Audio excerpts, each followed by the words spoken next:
Harka fuune. Jirtu akkam. Shabaatan jirtu. Jira galata rabbii. Nooruu jenne. Maal cululuxxanii mateessoo? Dheeruma teenya. Noo'a ho'aadha. Keessaa akkan hin jennee fi dubbii biraa gad harkisa.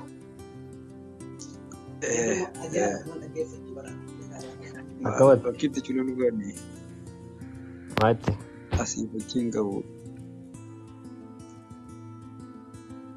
Daraa seeraan rafne.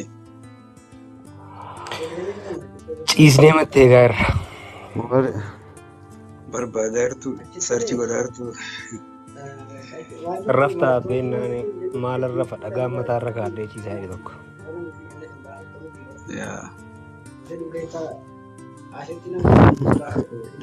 Wanni jenname waan haasawaa turre sanillee itti deebinaa. Yaa bifa haala yeroo darbee mari'achaa turre haasaa turre sanaan alatti ajandaama tokko tokko irratti dhimmootuma barbaachisoo dhimmoota wayitaawaa ta'an kana. Dhimmoota wayitaawaa ta'an sun wanni seeraatii fi waan akka human rights fi seeraa wal qabatu irratti waan hubannaa namaaf kennan wantoota sensitiif ta'an fa'aa ni jiranii saniif namni hubannoo qabaachuun gaariidha beekte. Waan dandeenyuu fi waan beeknu waa gochuun lafa buutu lafa irra buute.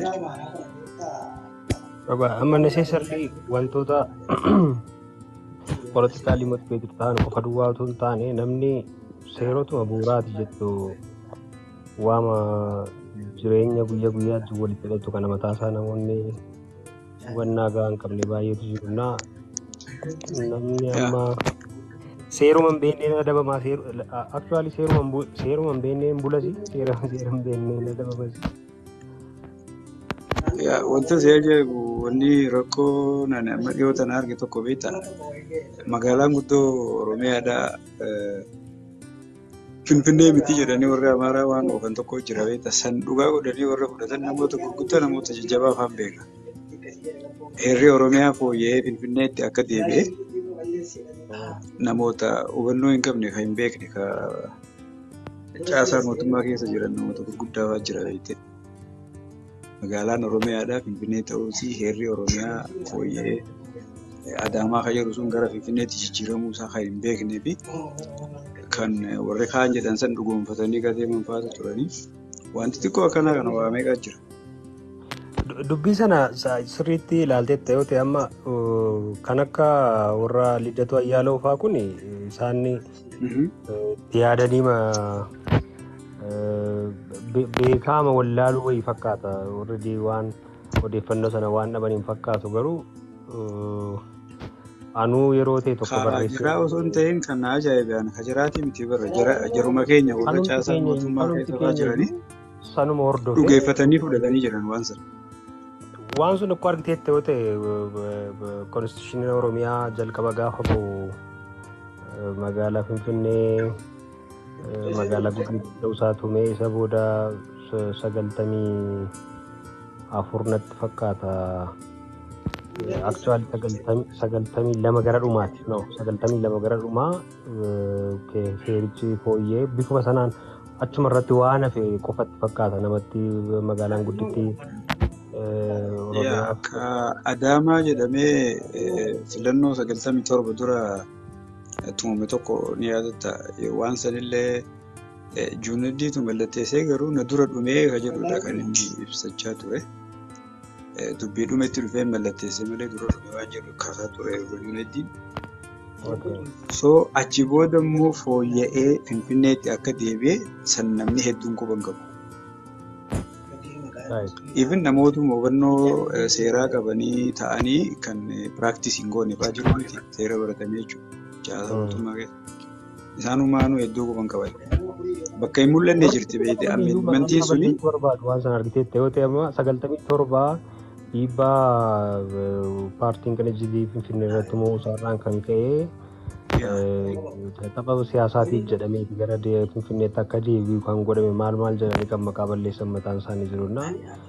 Sana dura garuu aarsaan akkamitti kaffalamaa ture, dhiibbaan akkamii akka godhamaa ture, manneetiin barnootaa yuunivarsiitonni biyyattii keessa jiranii barattoonni Oromoo qabsoo akkamii gaggeessaa turanii sun dhiibbaan sun deemee dhumarratti 97 yaa filannoo sanaa jinis walitti kan hidhate haa ta'u iyyuurraa kan hafe dhuma 97 irratti heerri sun fooyya'ee magaalaan guddittii Adaamaatti jijjiiramee ture sun heerrichi mataansaa fooyya'ee gara magaalaa sun akka deebi'ee taphuma siyaasaa yeroo sana wayyaaneen hojjechaa turte qofatti bu'aa qabsoo akka inni hin taane qofatti mataasaa diffeem gochuu kan barbaadan jirudha.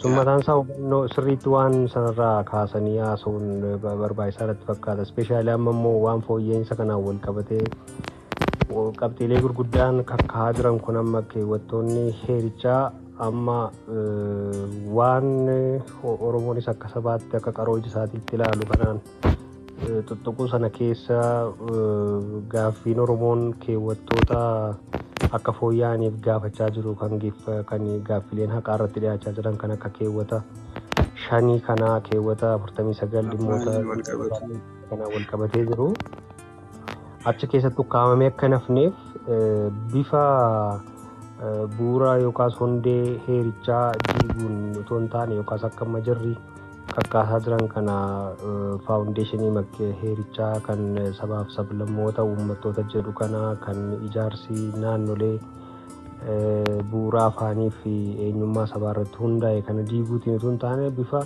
amendment yookaas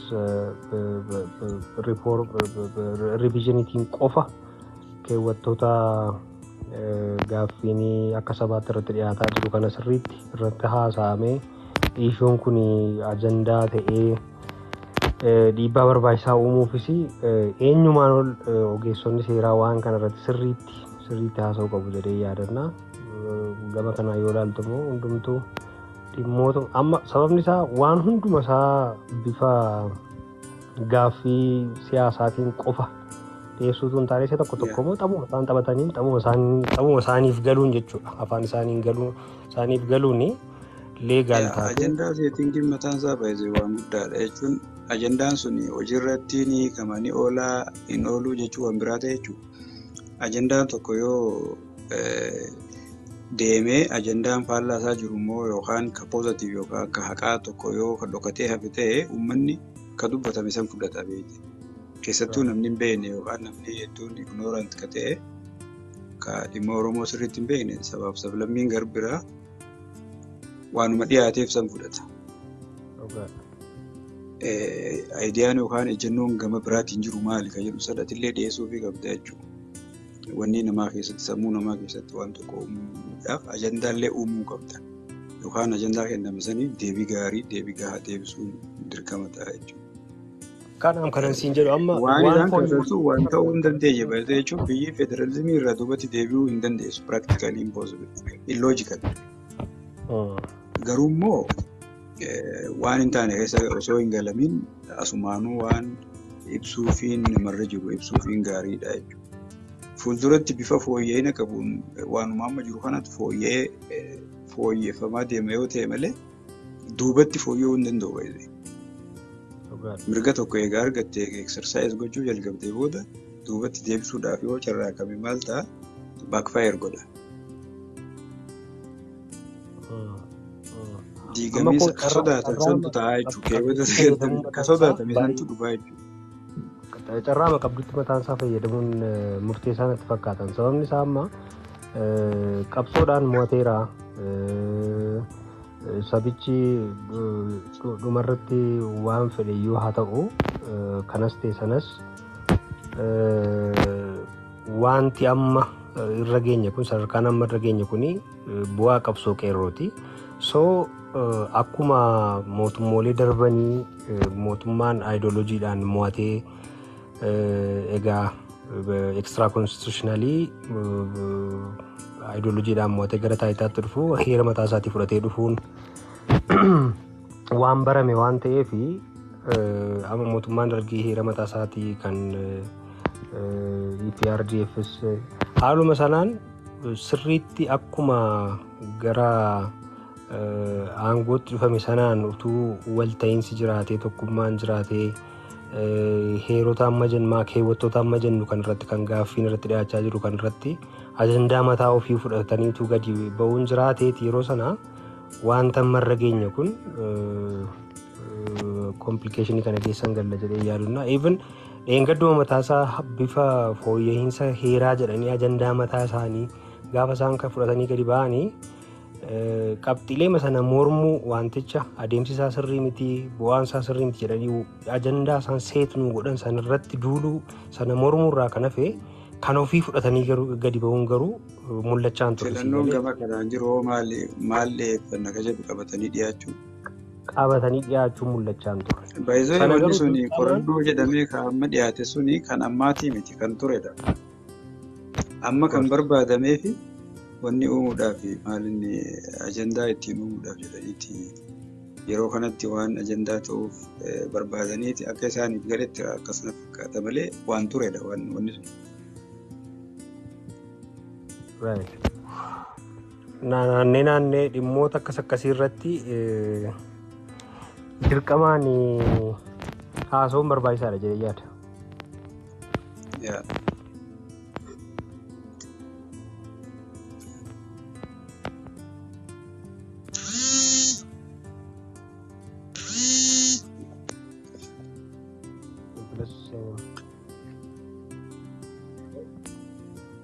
Yaadneetu yeroo raabseen yeroo jedhamu irratti haa ta'u fayyadaa baay'ee dhagaatti hundinuu fayyadaa itti karoorfatee bakka guyyaa biraa deebinee bal'inaan wal arginaaf shirtaa ta'e ibsaa keenya nagaan ture.